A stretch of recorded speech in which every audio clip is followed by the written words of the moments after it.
আজ আমি তোমাদের সঙ্গে এই প্রচন্ড গরমের দুপুরে খাওয়ার মতন খুবই স্বাস্থ্যকর, হালকা পাতলা আর শরীর ঠান্ডা করা ঝিঙের দারুণ সুস্বাদু রেসিপি শেয়ার করব। এই রেসিপিটি রান্না করা যেমন সহজ, খেতেও সেরকম দারুণ সুস্বাদু। এক পদেই প্লেট পুরো ফাঁকা হয়ে যাবে। তো আজকের রান্নার জন্য সবার প্রথমে আমি মসুর ডাল ভিজিয়ে রেখেছিলাম। তো সেই মসুর ডাল একটা মিক্সার জারের মধ্যে নিয়েছি, তাতে কাঁচা লঙ্কা অল্প একটু আদা দিয়ে একদম ভালোভাবে পেস্ট করে নিয়েছি। ডালে যদি অল্প একটু গোটা অংশ থাকে তাহলে কোনো প্রবলেম নেই। একটা বাটির মধ্যে বেটে রাখা ডাল নিয়ে নিতে হবে, তাতে সামান্য পরিমাণে কালো জিরে, স্বাদ মতো নুন, তার সঙ্গে সামান্য পরিমাণে হলুদের গুঁড়ো দিয়ে ভালো করে মিশিয়ে নিতে হবে আর একটু সময় নিয়ে ফেটিয়ে নিতে হবে যতক্ষণ না ডালের কালার ঠিক এরকম হলুদ হয়ে আসে। ডাল যত ভালো করে ফেটানো হবে এই ডালের বড়াগুলো সেরকম স্পঞ্জের মতো হবে, রান্নার পর একদমই শক্ত মনে হবে না, তুলোর মতো মুখের মধ্যে মিলিয়ে যাবে। তো এখন বড়াগুলো বানিয়ে নেব বা বড়িগুলো ভেজে নেব। তো চুলোর উপর কড়াইয়ে সাদা তেল নিয়েছি। তেলটা খুব ভালোভাবে গরম হলে চুলোর ফ্লেমটা মিডিয়ামে রেখে বড়াগুলোকে দিয়ে দিতে হবে। একটু ছোট ছোট সাইজ করে বানাবে, কারণ এগুলো রান্নার পর ফুলে উঠে ডাবল হয়ে যায়। একদিকে বড়াগুলো ভেজে নেব, সেই সঙ্গে ঝিঙেগুলোকেও কেটে নেব। তো আমি এখানে প্রায় 500 গ্রাম মতো ঝিঙে নিয়েছি। ঝিঙেগুলো 2 টুকরো করে নেওয়ার পর খোসাটা ছাড়িয়ে নিচ্ছি।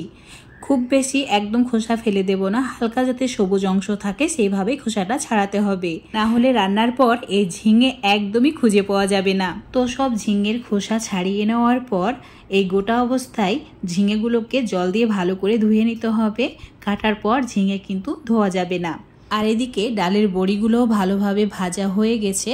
তো উল্টে পাল্টে আরও লালচে করে ভেজে নিতে হবে। কন্টিনিউ নাড়াচাড়া করে একদম গোল্ডেন ব্রাউন হওয়া পর্যন্ত ভেজে নিয়েছি, যাতে ভেতরটা ভালোভাবে কুক হয়ে যায়। তোমরা চাইলে এই বড়িগুলো মসুর ডালের পরিবর্তে মটরের ডাল এমনকি মুগ ডাল দিয়েও বানাতে পারো।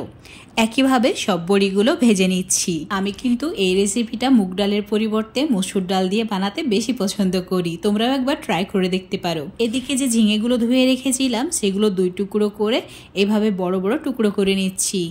অবশ্যই ঝিঙের টুকরোগুলো একটু বড় করে রাখতে হবে। তার সঙ্গে কেটে নিচ্ছি 2টি মিডিয়াম সাইজের আলু। আলুগুলোকেও ঠিক এভাবে ফালি করে কেটে নিচ্ছি, মানে ডুঙো করে কাটলে ভালো লাগবে না, ঠিক এরকম করেই কেটে নিতে হবে। তো আলু ঝিঙে আমার কেটে নেওয়া হয়ে গেছে। এদিকে বড়িগুলো ভাজা হয়ে গেছে। সব বড়িগুলো ভেজে নেওয়ার পর একটা প্লেটের মধ্যে তুলে রেখে দিচ্ছি। আর তোমাদের একটা ভেঙে দেখিয়ে দিচ্ছি, দেখো ভেতরটা কতটা সফট হয়েছে, একদম তুলোর মতো তুলতুলে। কড়াই যে তেলটা ছিল সাদা তেল, সেটা তুলে রেখে দিয়েছি। আর তাতে আমি 3 চামচ মতো সর্ষের তেল দিয়েছি। সর্ষের তেলে রান্নাটি করব, খেতে বেশি ভালো লাগবে। একটি শুকনো লঙ্কা, 1/2 চামচ মতো কালো জিরে দিয়ে অ্যাড করেছি কেটে রাখা আলু। চেষ্টা করবে ঝিঙে দেওয়ার আগে আলুটা লালচে করে ভেজে নেওয়ার।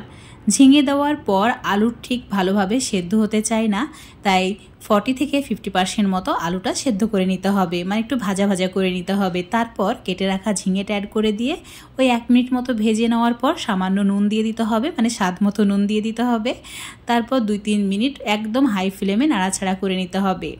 এদিকে একটা মিক্সার জারের মধ্যে 2 চামচ পোস্ত, 3টি কাঁচা লঙ্কা অ্যাড করেছি। লঙ্কার পরিমাণটা যে যেমন ঝাল খেতে পছন্দ করো সেই হিসাবে দেবে। ভালো করে পেস্ট করে নিয়েছি। এদিকে ঝিঙে আলুর মধ্যে সামান্য হলুদ আর বেটে রাখা পোস্ত বাটা অ্যাড করে দিয়েছি। এখন ওই 2 মিনিট মতো মিডিয়াম আঁচে ভালো করে নাড়াচাড়া করে কষিয়ে নেব। এই রান্নায় পোস্ত অতিরিক্ত মানে কষানো বা ভাজা ভাজা করে ফেললে হবে না, পোস্ত যাতে ফ্লেভারটা খুব ভালোভাবে থাকে, তাই 2-3 মিনিট কষালেই হবে। তারপর আলুটা একটু সেদ্ধ হয়েছে নাকি দেখে নিয়েছি। ওই আলু 60% মতো সেদ্ধ হয়ে গেছে, তাই 1 কাপ মতো জল দিয়েছি। এখানে অবশ্যই জলটা অ্যাড করে মিডিয়াম আঁচে 5 মিনিট মতো রান্না করে নেব, যাতে ঝিঙে আলু ভালোভাবে কুক হয়ে যায়।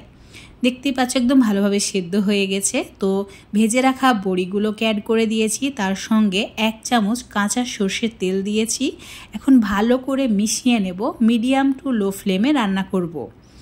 সামান্য পরিমাণে চিনি দিয়ে দিচ্ছি। এই রেসিপিতে অবশ্যই চিনিটা অ্যাড করতে হবে, না হলে খেতে একদমই ভালো লাগবে না। এখন জাস্ট ঢাকা দিয়ে ওই 7-8 মিনিট লো ফ্লেমে রেখে দেব। তোমাদের 8 মিনিট পর দেখাচ্ছি। দেখতেই পাচ্ছ জলটা কিন্তু টেনে নিয়েছে, সমস্ত কিছু একদম সুসেদ্ধ হয়ে গেছে, বড়িগুলো ফুলে ডাবল হয়ে গেছে। তো চুলো থেকে নামিয়ে সার্ভ করে নিয়েছি। এই প্রচণ্ড গরমের দুপুরে শুধুমাত্র এই তরকারিটা থাকলে আর তো কোনো কিছুই লাগে না। 2 প্লেট ভাত নিমিষেই শেষ হয়ে যায়। তো আজকে রেসিপি ভালো লাগলে অবশ্যই বাড়িতে একবার ট্রাই করে দেখবে।